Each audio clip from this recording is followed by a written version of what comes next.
नमस्कार दोस्तों, स्वागत है आप सभी का हमारे इस चैनल गरुड़ धर्मार्थ पर। दोस्तों, यदि आप भी अपनी लाइफ में कुछ नया सीखने की चाह रखते हैं तो इस चैनल को अभी सब्सक्राइब कर लें। जय श्री कृष्णा।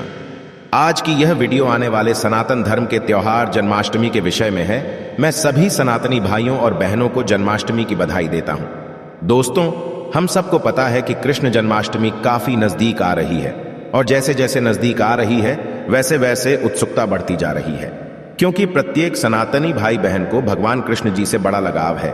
वह सबके प्रिय हैं और सबका कल्याण करने वाले हैं। तो चलिए बात करते हैं इस खास दिन यानी कृष्ण जन्माष्टमी की। दोस्तों, कई हजार सालों पश्चात 7 सितंबर 2023 को बहुत ही दुर्लभ और अद्भुत संयोग बनने जा रहा है, क्योंकि इस दिन अष्टमी का पावन पर्व पड़ रहा है। दोस्तों, इस दिन राज योग, अमृत सिद्धि योग, साथ ही धन लक्ष्मी योग जैसे कई सारे योग बन रहे हैं और इस समय भगवान कृष्ण सबसे अधिक प्रसन्न होते हैं।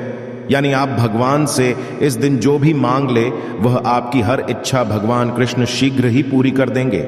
वही दोस्तों, कृष्ण भगवान को प्रसन्न करने के लिए जन्माष्टमी पर कुछ खास उपाय जरूर करने चाहिए, जो कि आपकी किस्मत बदल सकते हैं और आपको मालामाल बना सकते हैं। यदि आप भी अपने जीवन में भगवान कृष्ण की कृपा पाना चाहते हैं तो इस वीडियो को लाइक करके कमेंट में राधा कृष्ण लिखना ना भूले। दोस्तों, आज की इस बेहद ही सुंदर वीडियो में आपसे बात करेंगे कृष्ण जन्माष्टमी वर्ष 2023 में कब मनाई जाएगी, किस दिन आप जन्माष्टमी का व्रत रखेंगे और कृष्ण जन्माष्टमी की पूजा का शुभ मुहूर्त क्या रहेगा। इसके अलावा हम आपको बताएंगे कि जन्माष्टमी के व्रत का पारण किस समय किया जाएगा और जन्माष्टमी की संपूर्ण पूजा विधि क्या है। इस दिन में कौन से उपाय है जिसको करने से आपकी किस्मत चमक जाएगी और आपकी मनोकामना पूरी हो जाएगी। दोस्तों, यह पर्व भगवान श्री कृष्ण जी के जन्मोत्सव के रूप में मनाया जाता है। भगवान श्री कृष्ण का भादु मास के कृष्ण पक्ष की अष्टमी तिथि को रोहिणी नक्षत्र में हुआ था और उनके जन्म के दिन को आज भी काफी धूमधाम से मनाया जाता है। दोस्तों, जन्माष्टमी के दिन भगवान कृष्ण की आरती रात यानी 12 बजे की जाती है और घंटे घड़ियाल बजाकर उनके जन्म की बांटी जाती है। दोस्तों, जन्माष्टमी का मथुरा और वृंदावन में बहुत ही धूमधाम से मनाया जाता है। खासकर मंदिरों और घरों में लोग बाल गोपाल के जन्म का उत्सव का आयोजन भी करते हैं और बाल गोपाल के लिए पालकी भी सजाते हैं। ऐसी मान्यता है कि भगवान विष्णु जी ने धर्म की स्थापना करने के लिए श्री कृष्ण जी के रूप में जन्म लिया था और इस दिन पर धारण कर श्री कृष्ण जी का स्मरण करना अत्यधिक फलदायी होता है। दोस्तों, शास्त्र में जन्माष्टमी के वक्त को वक्त का राजा भी गया है।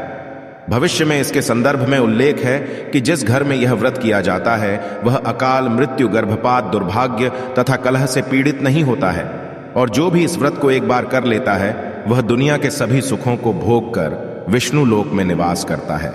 दोस्तों, इस दिन लोग पूरा दिन भर उपवास रखते हैं।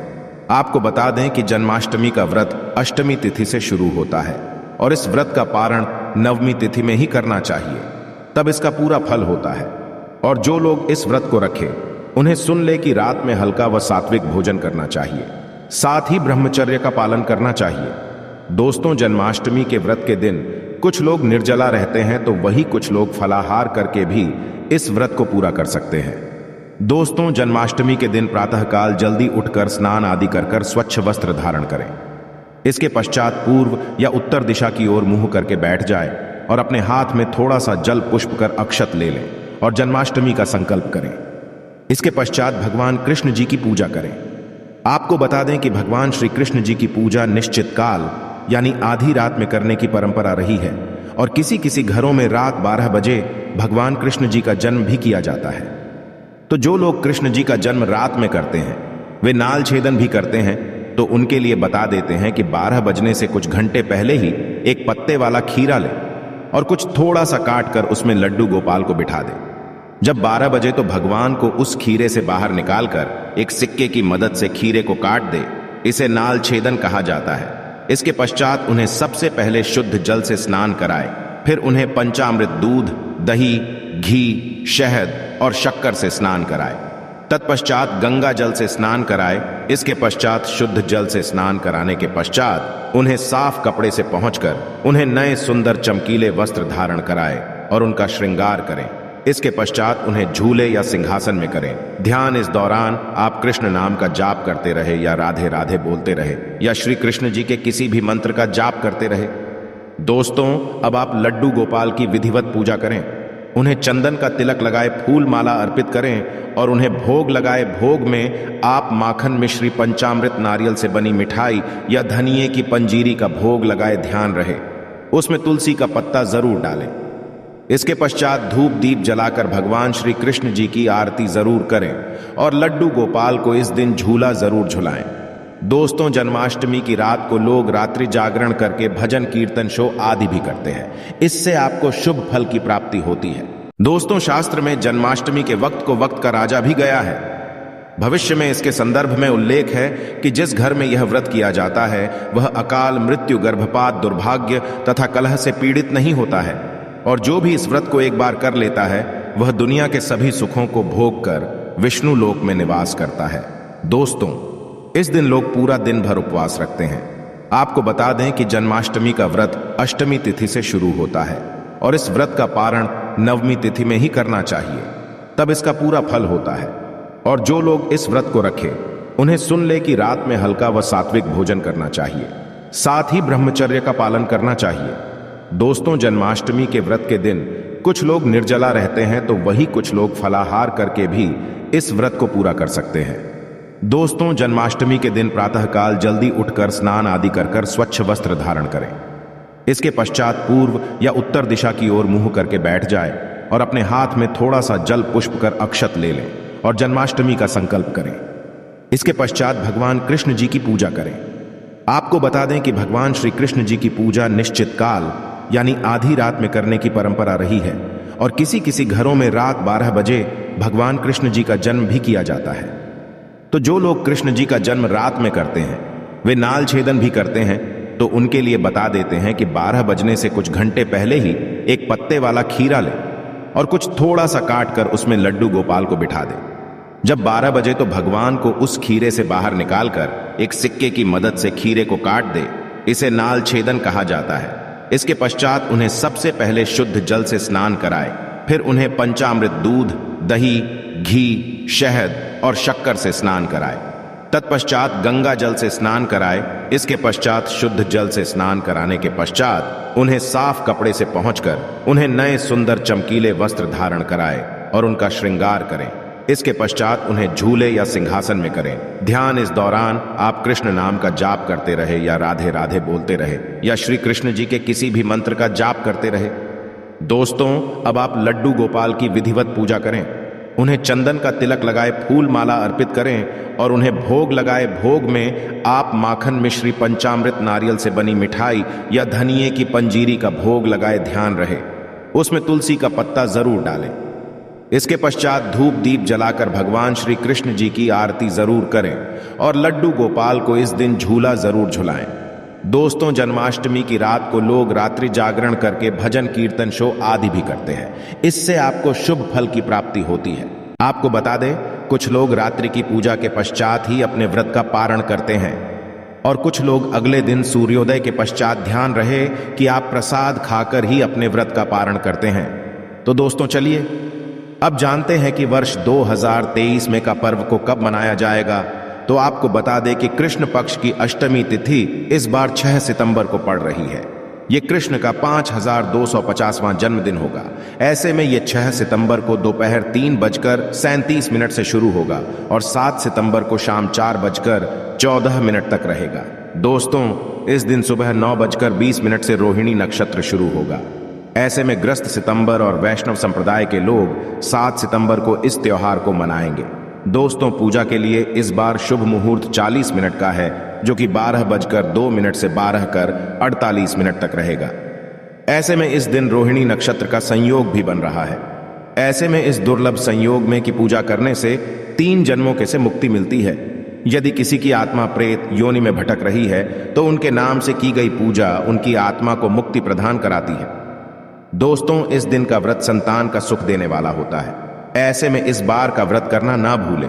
साथ ही जो इस व्रत को शुरू करना चाहते हैं, इस बार उनके लिए सबसे अच्छा मौका भगवान श्री कृष्ण की कृपा पाने के लिए। ऐसे में फिर आप भी इस व्रत को शुरू कर सकते। तो दोस्तों, चलिए अब जानते हैं जन्माष्टमी के व्रत कथा, जिसको पढ़ने या सुनने मात्र से ही सभी लोगों के सारे पाप धुल जाते हैं और सभी मनोकामनाएं पूरी हो जाती है।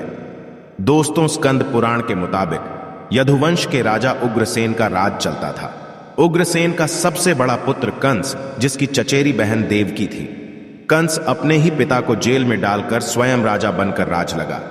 पर दूसरी ओर कश्यप ऋषि का जन्म राजा सूरसन के पुत्र के रूप में वासुदेव का जन्म हुआ, जो कि आगे चलकर वासुदेव का विवाह देवकी से संपन्न हुआ। और देवकी को विदा करने के दौरान एक आकाशवाणी होती है, हे कंस, आज जिस बहन को इतने प्यार से विदा कर रहा है, कल उसी का 8वां पुत्र तुम्हारी मौत का कारण बनेगा। ऐसा सुनते ही कंस देवकी को मारने के लिए हावी हो गया, पर सैनिकों और वासुदेव के वचनों ने ऐसा होने से बचा लिया। वासुदेव सत्य थे। उन्होंने कंस को वचन कि वह अपना 8वां पुत्र उसे सौंप देंगे। दोस्तों, वसुदेव जी की बात मानते हुए कंस ने उन दोनों को बंदी बनाने का निर्णय ले लिया और उनके पास पहरेदार लगा दिए। इसके पश्चात कंस ने देवकी के सारे संतानों को मारने का प्रण कर लिया। इस निश्चय के अनुसार देवकी के 7 संतान कंस द्वारा मारे गए। इसके पश्चात देवकी के 8वें पुत्र का जन्म हुआ। भाद्रपद मास के कृष्ण पक्ष की अष्टमी तिथि को रोहिणी नक्षत्र के दौरान मध्य रात्रि में भगवान श्री कृष्ण का जन्म हुआ था। बालक जन्म लेते ही की कोठरी प्रकाशमय हो गई। साथ ही एक आकाशवाणी सुनाई दी कि तुम बालक को गोकुल में रह रहे नंद बाबा के यहां छोड़ आओ। वहां एक कन्या का जन्म हुआ है, उसे तुम यहां ले आओ। ऐसे सुनते ही वासुदेव की हथकड़ियां खुल गई और वो तुरंत एक टोकरी में श्री कृष्ण को रखकर इसे माथे पर लादे गोकुल की ओर निकल पड़े।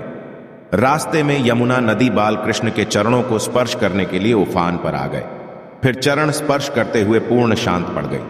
फिर इसके पश्चात वासुदेव ने अपने पुत्र को यशोदा मैया के बगल में सुलाकर वहां से कन्या लेकर वापस कारागार लौट आए। तत्पश्चात जेल के दरवाजे अपने आप बंद हो गए। उनके हाथों में फिर से हथकड़ी लग गई। इसके पश्चात सारे पहरेदार भी उठ गए और कन्या के रोने की आवाज आने लगी। सूचना मिलते ही इन्हें कारागार से कन्या को लाया और उसे मारने की प्रयास की, लेकिन वह आकाश में उड़ गई और बोली, अरे मूर्ख, मुझे मारने से क्या होगा? तुझे मारने वाला पैदा हो चुका है। यह बात सुन कृष्ण का पता लगाकर उसे मारने का खूब प्रयास किया। आज्ञा देते हुए राक्षस भी भेजे, लेकिन कृष्ण को कोई नहीं मार सका। अंत में ने कंस का वध किया और उग्रसेन को पुनराजा बना दिया गया। और इस प्रकार श्री कृष्ण जन्माष्टमी की व्रत कथा पूरी होती है। तो ऐसी मान्यता है कि जन्माष्टमी के दिन कहानी को पढ़ने या सुनने से सारे पाप धुल जाते हैं, जीवन की हर समस्या का समाधान मिलता है, साथ भगवान का आशीर्वाद भी सदैव बना रहता है। तो दोस्तों, अब आगे बढ़ते हैं और आप जानते हैं कि जन्माष्टमी के दिन वह कौन से उपाय है जिसको करने मात्र से आपकी किस्मत चमक जाएगी और आपकी सारे अटके हुए कार्य बनते चले जाएंगे। सबसे पहले बात करते हैं, यदि आपके कार्य अटके हुए हैं तो आप कृष्ण जन्माष्टमी के दिन सुबह स्नान ध्यान आदि करने के पश्चात घर के बाल गोपाल को नई पोशाक पहनाएं, भोग लगाए और गोपी चंदन से श्रृंगार करें। पास के राधा कृष्ण मंदिर में जाकर वह जयंती फूलों की माला अर्पित करें। यदि वह जयंती फूल माला ना मिले तो रंग के फूल माला भी अर्पित कर सकते हैं। ऐसा करने से भगवान कृष्ण का आशीर्वाद मिलेगा और आपके में प्रगति आएगी। इस उपाय से भाग्य होगा आपका मजबूत। दोस्तों, जन्माष्टमी के दिन बाल गोपाल को केसर, मेवा, मिश्री, साबूदाने की खीर या तुलसी दल डालकर भोग लगाए, लेकिन ध्यान रहे खीर में चीनी की जगह मिश्री की डली डालें। साथ सफेद मिठाई भी अर्पित करें।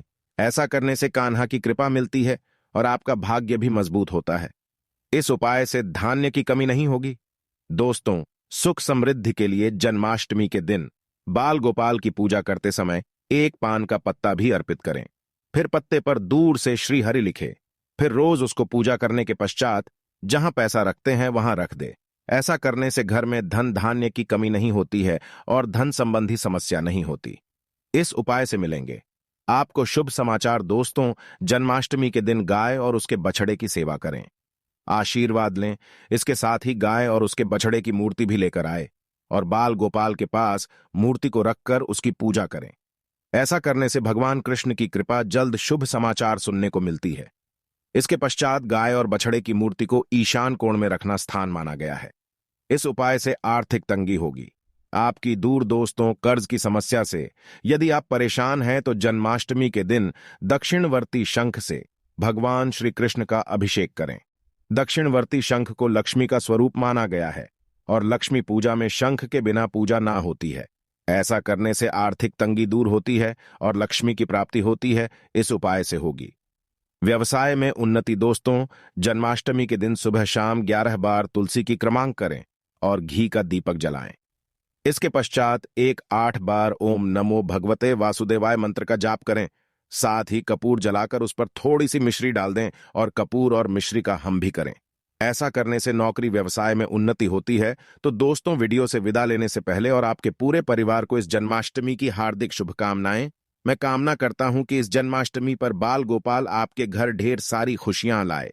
अगर मुझसे इस वीडियो में कोई गलत शब्द बोला गया हो तो मैं माफी चाहूंगा। तो यह थी आज खास जानकारी। आशा है कि आज की इस प्रस्तुति में बताई गई जानकारी आपको अच्छे से समझ आ गई होगी। वीडियो अच्छा लगा हो तो एक लाइक अवश्य कर दे। धन्यवाद वीडियो के अंत तक बने रहने के लिए।